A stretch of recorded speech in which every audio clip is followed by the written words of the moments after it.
ওয়ালা আনতুম আবিদুনা মা আবুদ, তোমরাও ইবাদতকারী নয় আমি যার ইবাদত করি। এর ব্যাখ্যায় এসেছে লা তাকতাদুনা বিআওয়ামিরিল্লাহি ওয়া শারঈহি ফি ইবাদাতিহি, হে কাফিরেরা তোমরা তো অনুসরণ করো না আল্লাহর নির্দেশাবলীর, আল্লাহ তাআলা যে নির্দেশ দিয়েছেন তার ইবাদতের ক্ষেত্রে সেই নির্দেশগুলোর তোমরা অনুসরণ করো না। আল্লাহ তাআলার ইবাদতের ক্ষেত্রে তিনি যে শরিয়া প্রণয়ন করেছেন, যে আইন প্রণয়ন করেছেন, তোমরা সেই আইনের অনুসরণ করো না।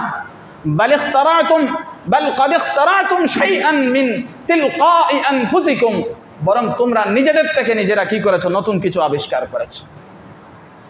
আল্লাহ যেভাবে বলেছেন সেভাবে ইবাদত করো না, যাকে ইবাদত করার কথা বলেছেন তাকে তোমরা ইবাদত করো না, যেই পন্থায় ইবাদত করার কথা বলেছেন সেই পন্থায় তোমরা ইবাদত করো না, বরং নিজেরা কি করেছো? আবিষ্কার করে নিয়েছো। যেমন কোরআনে কারিমে এক জায়গায় আল্লাহ তাআলা বলছেন ইয়াত্তাবিউনা ইল্লা যান্না ওয়া মা তাহওয়াল আনফুস ওয়া লাকাদ জাআহুম মির রাব্বিহিমুল হুদা। সূরাতুন নাজমের মধ্যে এই আয়াতটা এসেছে। আল্লাহ তাআলা বলছেন কাফিরেরা শুধু অনুসরণ করে ধারণার। কিসের অনুসরণ করে? ধারণার, কল্পনা, ধারণা, এগুলোর অনুসরণ করে।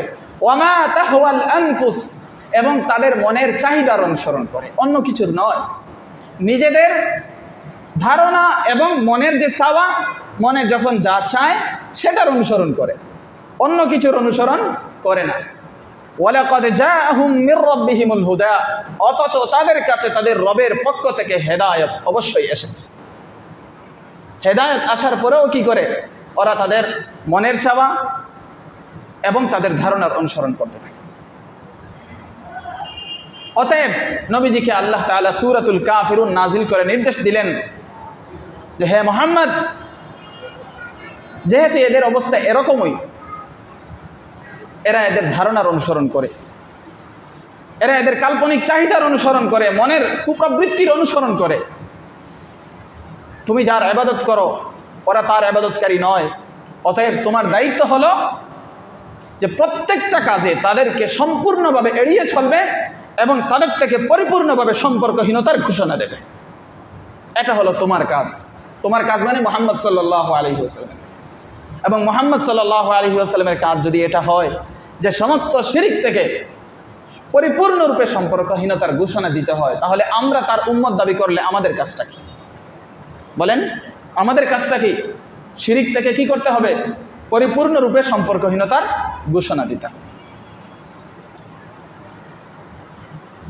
কারণ যে ইবাদত করে, যারা ইবাদত গুজার বান্দা, ইবাদত যারা করে, তাদের জন্য অবশ্যই একজন এক সত্তা থাকতে হবে যে হবে মাবুদ, উপাস্য। এটা তো থাকা আবশ্যক, নতুবা কার ইবাদত করছি? ইবাদতকারীর জন্য তো উপাস্য একজন থাকতে হবে, এক সত্তা থাকতে হবে, এবং তার ইবাদতের সুনির্দিষ্ট পন্থা থাকতে হবে, যেই পন্থায় সে কি করবে? অনুসরণ করবে। তো রাসূলুল্লাহ সাল্লাল্লাহু আলাইহি ওয়াসাল্লাম এবং তার অনুসারী সাহাবায়ে কেরাম এবং বর্তমান পর্যন্ত যত ঈমানদার আছে তারা ইবাদত করে কার? সবাই বলেন, কার ইবাদত করে?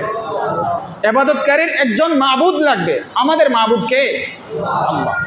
এখন কথা হলো, ইবাদতকারী মাবুদের ইবাদত করবে বিশেষ পন্থায়। সেই পন্থাটা কি? আমাদের পন্থা হচ্ছে ওইটাই যেটা আল্লাহ রাব্বুল আলামিন আমাদের জন্য আইন করেছেন যে এই পন্থায় ইবাদত করো। এই জন্য ইসলামের কালিমা হচ্ছে লা ইলাহা ইল্লাল্লাহ মুহাম্মাদুর রাসূলুল্লাহ। আল্লাহ ছাড়া কোনো ইলাহ নেই, মুহাম্মদ হচ্ছেন আল্লাহর রাসূল। অর্থাৎ আল্লাহ ছাড়া কোনো মাবুদ নেই, আল্লাহ ছাড়া কোনো উপাস্য নেই, এবং আল্লাহর ইবাদতের ক্ষেত্রে পদ্ধতি সেটাই যেটা রাসূল সাল্লাল্লাহু আলাইহি ওয়াসাল্লাম নিয়ে এসেছেন। অন্য কোনো পদ্ধতিতে ইবাদত চলবে না। ইবাদত করতে হবে কেবল আল্লাহর, এবং পদ্ধতি হবে সেটা যেটা রাসূল সাল্লাল্লাহু আলাইহি ওয়াসাল্লাম আল্লাহর থেকে পেয়েছে। এর বাহিরের কোনো পন্থায় কারো ইবাদত করলে চলবে না। আর মুশরিকেরা কি করে? আল্লাহকে বাদ দিয়ে গায়রুল্লাহর ইবাদত করে এবং এমন পন্থা পদ্ধতিতে ইবাদত করে যেগুলোর অনুমতি আল্লাহ দেন নাই। আল্লাহ ছাড়া অন্য কারো ইবাদত করার অনুমতিও আল্লাহ দেন নাই। এবং আল্লাহ প্রদত্ত পদ্ধতি বাদ দিয়ে অন্য কোনো পদ্ধতিতে ইবাদত করার অনুমতিও আল্লাহ দেন নাই। অতএব আমাদের কাজ হলো এদের থেকে সম্পূর্ণরূপে সম্পর্কহীনতার ঘোষণা দেওয়া।